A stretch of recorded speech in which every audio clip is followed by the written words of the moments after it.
Hello guys, today we will be tying a Kelly Galloup style dungeon pattern.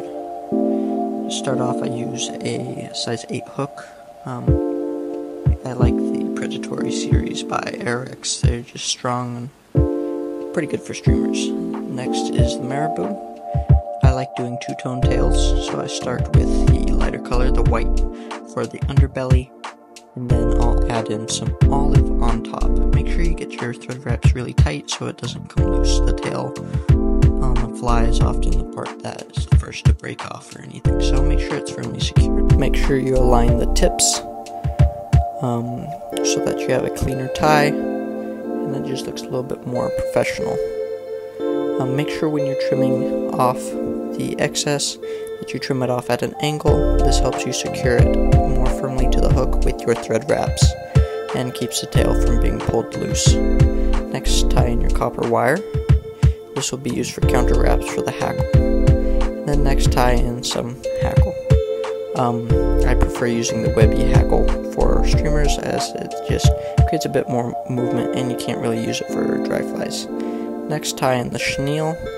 The tail portion of the fly is honestly really basically just a woolly bugger with a two-tone tail, so it's quite simple. Just wrap your chenille to the front, tie it off, then wrap your hackle to the front also. Make sure you keep even wraps so that your hackle disperses itself evenly over the chenille, and then do tight counter wraps with the copper wire. This will firmly secure your hackle to the hook and make sure that you don't lose your hackle. I used to not use copper wire when I tied woolly buggers, and I realized that the quill would snap, and then it would all slide to the end of the hook, and I'd lose my woolly buggers. I'd have to retie them because they just didn't work well.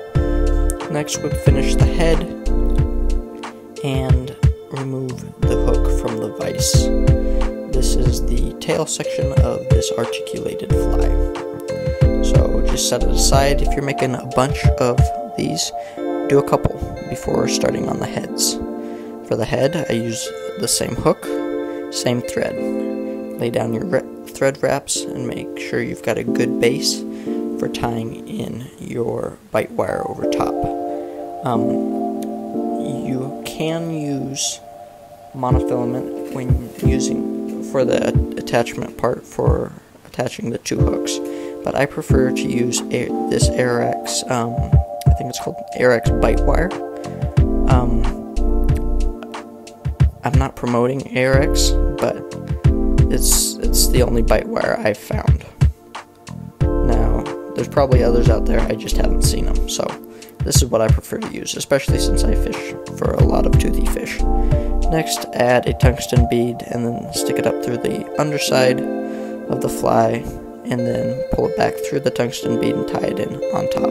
Make sure you do tight touching wraps on the securing the wire, and if you lift up the wire and do under wraps, it creates a little bump, and then you wrap down on that, and it just creates a more secure base for your fly and keeps the back of the fly from coming out. Next, we'll make a little dubbing dam with the caddis green hare's ear dubbing.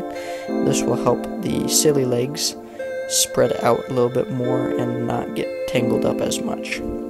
Next, tie in your olive barred rubber legs or silly legs, depending on what you call them, 2 on each side. These aren't 100% necessary, but they look cool and they add extra motion in the water as they are very wiggly and just a different texture compared to the hackle and the marabou. Next, tie in some Chickaboo. This is olive Chickaboo.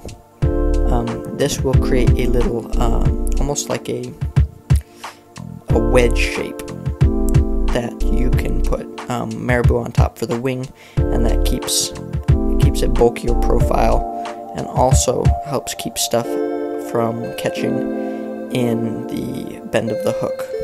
It keeps the marabou from folding on itself and getting stuck in the bend of the hook. Do nice close touching wraps and pull the fibers back each wrap, just to make sure everything is laying back nice so it's not facing forward too much. And yes, I do tie it into the webby part of the Chickaboo, and I actually like this webby part because it creates extra motion, and it just works really nice. Next, take another olive marabou feather, measure it to the beginning of the marabou on your tail of the fly, and then tie it in on top. You might want to wiggle it around with your thumb a little bit to get it spread a little bit, but you don't want it wrapping to the sides. Just keep it on top. Tight wraps, and then trim off the excess. Once again, at an angle to make sure it secures well to the head of the hook. Create a nice base behind the eye of the hook, and we'll add in the bead chain eyes. You can use lead eyes, but I prefer bead chain because I fish this with sink tip line, and I don't necessarily want it going super deep. If you want it going super deep, add some lead wire and lead eyes, and it will sink like a rock, I promise. Next, after doing some good figure eights to solidify that bead chain eye in, whip finish your thread and snip it free. Now I will be switching to this black thread, which is 20 denier. It's a lot stronger than what I was originally using, and I like using a very strong thread when working with deer body fur. Align your tips and make sure you get 2 loose wraps before cinching down on your deer fur to form the collar just behind, just in front of the marabou and behind the bead chain eyes. Once you get it in place, tie it down with some good wraps, and then you can start stacking your deer hair. I use pencil thick clumps, 2 loose wraps, and then pull it down tight. I had a malfunction with the spring that was holding the second hook, so I had to take it off and remove that. It kind of damaged one of the rubber legs, but it's fine. They'll still fish just fine. Make sure after each layer of the deer hair that you're stacking that you push it back to compact it and add more space for more. I used multiple stacks of deer fur instead of using big ones. This helps keep it more secure and makes it a little less messy. Make sure you get them tied in nice and tight behind the bead chain eye, and then secure them and move to the front, right in front of the bead chain eyes. This is where we'll add the last 2 clumps of deer fur. Make sure you pull them tight and spin them nicely around the hook, and add just little clumps where maybe there needs a little bit more. Like, for instance, on this one, it needed a little more on the top, so I added a little bit more and tightened it down nice and good. That's why we switched to a heavier denier line. Next, compress the fur back so that it gives you a little bit of space to work with in the front with the eye of the hook, and then give it a good whip finish. Sometimes I'll add more than 1 whip finish, and that just helps secure the fly better. Also, head cement is optional. I'm not using head cement because I currently don't have any. I'm out of super glue, and I've never used any of the UV resins. So, yeah. Once you've whip finished, and you made sure that your fly is very well secured, then we will move on to the trimming stage. Now, I've seen many people trim with razor blades, with scissors, with all sorts of things. And most people claim that scissors are the best. Not scissors, that razors are the best. Many famous deer hair specialists, that's what I'm going to call them, prefer razors. Maybe it's just the razors that I got, but I've used brand new razors when working with deer hair, And yeah, it's a bit faster than the scissors. But my problem was it was very jagged. I never could get a good smooth cut. And also, a lot of times it would just take too much fur out. That is why I prefer using scissors. Now, mind you, scissors take quite a bit longer to shape the head, I've noticed, than using a razor blade. But, in my opinion, it's worth it.